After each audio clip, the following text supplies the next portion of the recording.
রাজধানীর উত্তরায় milestone school and কলেজে বিধ্বস্ত হওয়া যুদ্ধ বিমানে নিহত স্কোয়াড্রন লিডার তৌকির ইসলাম সাগরকে শেষ বিদায় জানিয়েছে হাজারো মানুষ।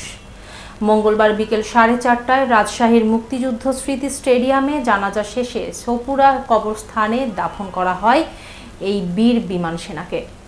জানাজায় অংশ নেন প্রশাসনের ঊর্ধ্বতন কর্মকর্তা সহ হাজারো মানুষ। পাইলট সাগরকে এক নজর দেখতে ভিড় করেন নারী পুরুষ স্বজন প্রতিবেশী। এর আগে দুপুরে বিমান বাহিনীর হেলিকপ্টারে তার মরদেহ রাজশাহী ক্যান্টনমেন্টে পৌঁছায়। সেখান থেকে মরদেহ নিয়ে যাওয়া হয় নগরীর উপশহরের ভাড়া বাসায়। সেখানে স্বজনদের কান্নায় ভারী হয়ে ওঠে পরিবেশ। পাবনা ক্যাডেট কলেজের 34তম ব্যাচের মেধাবী ছাত্র তৌকির ইসলাম সাগর 2016 সালে বাংলাদেশ বিমান বাহিনীতে যোগ দেন।